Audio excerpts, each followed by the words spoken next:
우리는 메시의 시대에서 살고 있다라는 펩 과르디올라 감독은 축구의 신 리오넬 메시의 존재감을 가장 잘 설명하는 말입니다. 역사상 최고의 축구 선수를 선택하라면 축구팬 대다수가 주저없이 바르셀로나의 메시를 외칠 것입니다. 메시는 펠레, 디에고 마라도나와 함께 역사상 최고의 축구 선수로 거론되고 있습니다. 객관적인 지표도 그렇습니다. 메시는 해당 연도 유럽 축구 무대에서 최고의 활약을 펼친 축구 선수에게 부여되는 프랑스 풋볼 발롱도르 6회 수상에 빛납니다. 개인 최다 수상 기록입니다. 스페인 언론 아스는 2019년 12월 25일 월드 베스트 11을 공개했습니다. 메시는 마라도나, 펠레, 알프레도 디 스테파노, 지네딘 지단, 요한 크루이프 등의 전설과 어깨를 나란히 했습니다. 현역 선수 중 유일합니다. 메시의 현 위치를 설명하는 사례입니다. 그럼 지금부터 축구 역사상 최고의 선수로 거론되는 메시에 대해 이야기를 해보겠습니다. 영상 시청에 앞서 본 채널을 구독해주시면 스포츠토토 80% 적금 유료팩을 무료로 제공해드립니다. 입장 문의는 영상 고정 댓글 클릭 후 메시지 주세요. 축구 전설의 시작. 메시는 1987년 6월 24일 아르헨티나 로사리오에서 태어났습니다. 이탈리아인이었던 증조 할아버지 안젤로 메시가 아르헨티나로 이주하면서 메시가는 아르헨티나에서 터를 잡았습니다. 메시는 넉넉하지 못한 집안에서 자랐습니다. 아버지 호르헤 메시는 철강 노동자였고 어머니 셀리아 쿠치티니는 파트타임 청소부로 어렵게 집안을 꾸렸습니다. 경제적 여유는 없었지만 메시는 어려서부터 축구를 자연스럽게 접할 수 있는 환경이었습니다. 호르헤 메시는 지역 구단 글란돌리의 코치였고 이 영향으로 메시는 4살부터 축구를 배우기 시작했습니다. 메시의 축구 재능을 발견하게 된 재미있는 일화가 있습니다.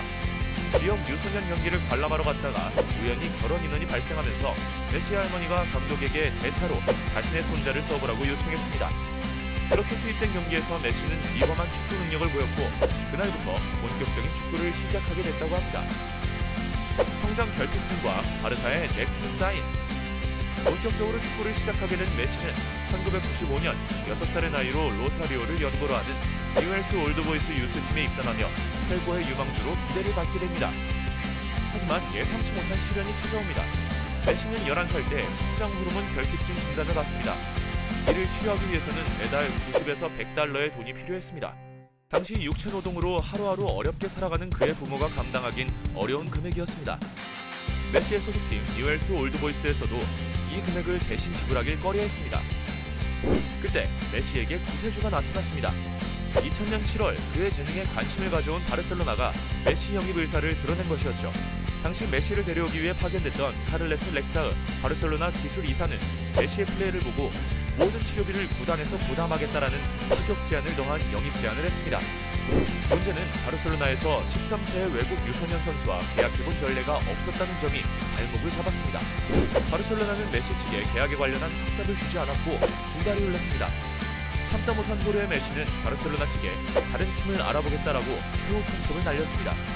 식당에서 이 사실을 들은 렉사흐 기술이사에게 발등에 불이 떨어졌고 급히 식당의 냅킨에 즉석으로 계약서를 만들어 메시와 계약을 체결합니다. 그 유명한 메시의 냅킨 계약서입니다. 계약 내용을 일부 소개하면 이렇습니다. 구단 내 일부 다른 의견이 있지만 메시를 라마시아로 데려오기로 한다.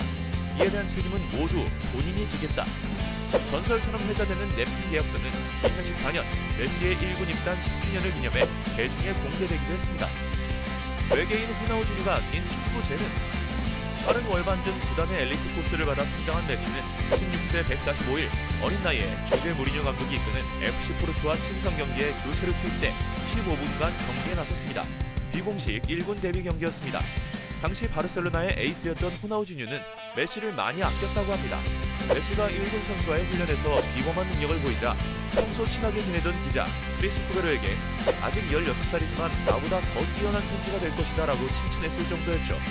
심지어 구단 고위 수뇌부조차 거물급 유망주 메시의 경기를 보기 위해 직접 경기를 찾았다고 합니다. 바르셀로나의 전설. 17살 메시는 2004-5 시즌 에스파뇰과 홈경기에 출전하면서 스페인 프리메라리가 공식 데뷔전을 치렀습니다. 바르셀로나 역사상 3번째로 어린 나이로 라리가 데뷔에 성공했습니다. 메시는 2005년 5월 1일 알바세테와 홈경기에서 호나우주니의 로빙 패스를 받아 골키퍼 키를 넘긴 감각적인 득점으로 1군 데뷔골을 성공했습니다.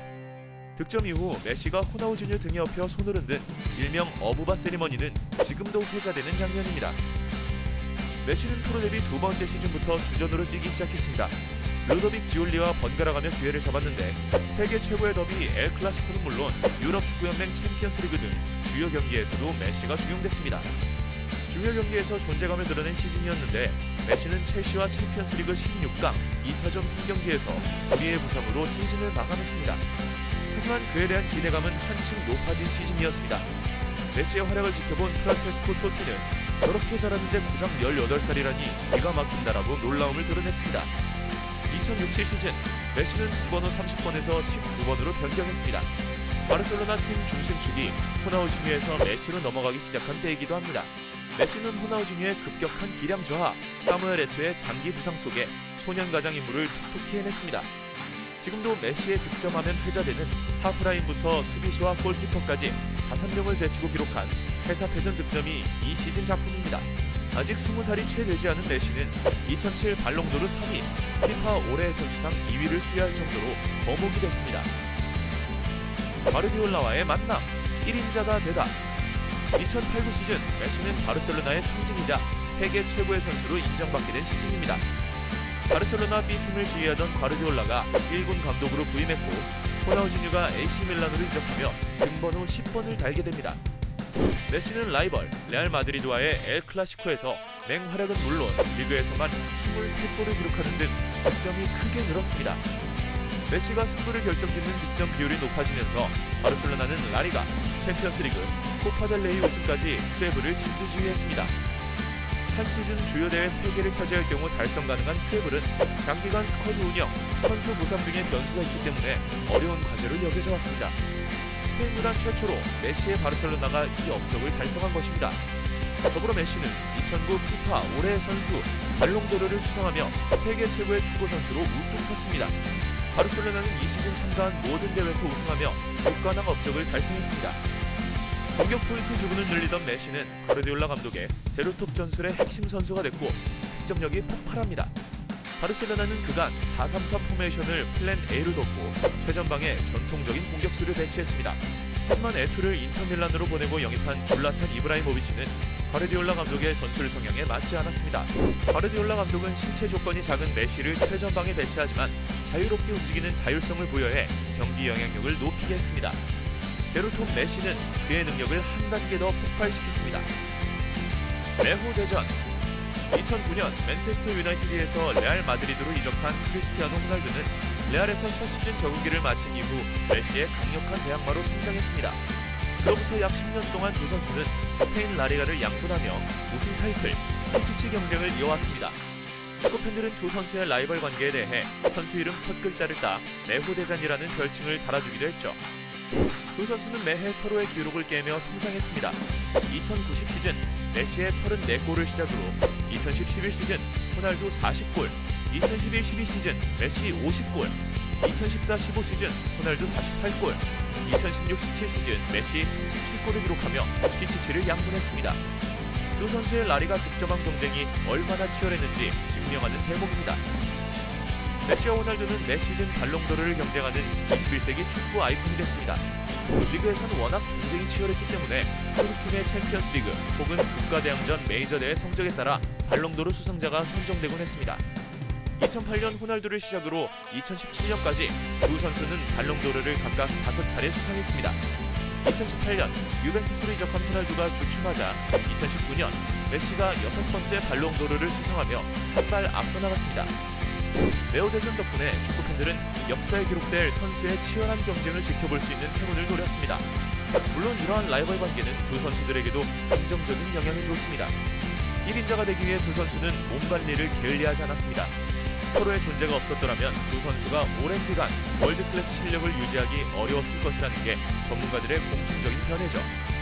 메시와 호날두 모두 경쟁이 내게 많은 도움이 됐다라고 고백한 바 있습니다. 축구 황제에게 허락되지 않은 트로피. 발롱도르 최다 수상 라리가는 물론 세계 축구의 1인자로 거론되는 메시에게도 한 가지 풀지 못한 숙제가 있습니다. 바로 조국 아르헨티나의 메이저 대회 우승컵입니다. 메시는 아직까지 아르헨티나 대표팀 유니폼을 입고 우승 트로피를 들어올리지 못했습니다. 메시는 2005년 8월 헝가리와 친선 경기에서 후반 교체로 투입돼 아르헨티나 데뷔전을 치렀습니다. 2006년 독일 월드컵에서 아르헨티나 최연소 월드컵 득점을 했지만 팀은 8강에서 독일의 승부차기에 무너지며 준결승 진출에는 실패했습니다. 메시는 2007년 코파 아메리카 8강에서도 브라질에 0대3으로 지며 준우승 문턱을 넘지 못했습니다. 2008년 구단의 반대에도 베이징 올림픽에 출전한 메시는 앙헬 디 마리아, 후안 리켈메와 함께 아르헨티나의 남자 축구 금메달을 이끌었습니다. 하지만 올림픽 우승은 연령별 대회라는 한계가 있습니다. 팀의 주축이 돼 뛰기 시작했던 2010년 남아공 월드컵에서 고군분투하다가 8강 독일전에서 0대4로 대패했습니다. 메시의 국가대표 학연은 2014년 브라질 월드컵에서 시작됐습니다. 메시는 4골을 또음을 기록하는 쾌조의 컨디션으로 아르헨티나를 결승까지 이끌었습니다. 하지만 정작 결승전에선 별다른 활약이 없었고 아르헨티나는 연장전 마리오 게체에게 실점하며 준우승에 그쳤습니다. 메시는 대회 최우수 선수에 선정됐으나 웃지 못했습니다. 2015년 코파 아메리카 칠레, 2016년 코파 아메리카 100주년을 기념했던 대회 센테나리오에서 메시는 독보적인 활약으로 팀을 결승으로 이끌었습니다. 하지만 결승에선 알렉시스 산체스, 아르투로 비달을 주축으로 한 칠레에 연거푸 무너졌습니다. 3년 연속 메이저 대회 준우승 충격에 메시는 나의 국가대표 경력은 끝났다, 결정을 내렸다라며 국가대표에서 은퇴하며 모두를 놀라게 했습니다. 아르헨티나 국민의 메시 복귀 캠페인과 전 세계까지 펴진 복귀 성원에 메시는 2016년 8월 국가대표로 복귀했습니다. 그리고 메시는 사실상 월드컵 마지막 우승 도전이 될 수 있었던 2018년 러시아 월드컵 출전에 모든 것을 쏟았습니다. 하지만 아르헨티나는 16강에서 프랑스를 만나 완패하며 대회를 마무리했습니다. 그리고 아르헨티나를 누른 프랑스가 크로아티아를 꺾고 이 대회 우승을 차지했습니다. 대표팀 악몽은 계속됐습니다. 2019 코파 아메리카 브라질에선 준결승 브라질전 0대2 완패를 막지 못했습니다. 메시는 이 대회에서 최악의 경기력은 물론 심판이 대놓고 브라질 편을 들었다라며 욕설을 하며 징계를 받았고 불명예스럽게 대회를 마무리했습니다. 메시가 명예회복을 할 수 있는 2022년 카타르 월드컵 출전 가능성은 현재로선 미지수입니다. 축구의 신, 메시가 축구 역사상 최고의 선수냐는 논쟁에서 일부 비평가들은 아르헨티나의 메이저 대회 우승이 없다는 것을 약점으로 꼽습니다. 하지만 그럼에도 불구하고 메시가 프로 데뷔 후 보여준 활약은 그의 롤모델인 디에고 마라도나는 물론 펠레와 견져도 결코 뒤처지지 않습니다. 실제로 마라도나는 1986년의 나보다 메시가 더 뛰어나다, 그는 지금 예수와 공을 차고 있다, 메시는 나와 펠레 간의 논쟁을 끝낼 수 있는 선수다, 그 누구도 메시와 비견될 수 없을 뿐더러 그가 하는 것의 40%를 하는 선수조차 없다라고 찬사를 보냈습니다. 심지어 펠레도 메시는 위대한 선수라며 인정했죠. 독일 축구의 전설인 카를 하인츠 루메니게는 한 발 더 나아가 펠레, 마라도나도 19세의 메시만큼 위대하지 못했다며 혀를 내둘렀습니다. 축구계의 찬사처럼 메시가 10년 넘게 이룬 성과는 당분간 누구도 깨기 힘든 대기록입니다. 괜히 메시를 향해 축구의 신이라는 표현을 쓰는 게 아닙니다. 아르헨티나 대표팀에서 부진으로 메시를 평가절하할 수는 없습니다. 유럽의 축구 전문가 레이 호드스는 메시를 두고 이렇게 말했습니다. 사람들은 신 앞에서 모두가 평등하다고 말한다. 하지만 그는 그 말을 다시 생각하게 한다면서 메시야말로 살아있는 축구의 신이라고 찬양했습니다.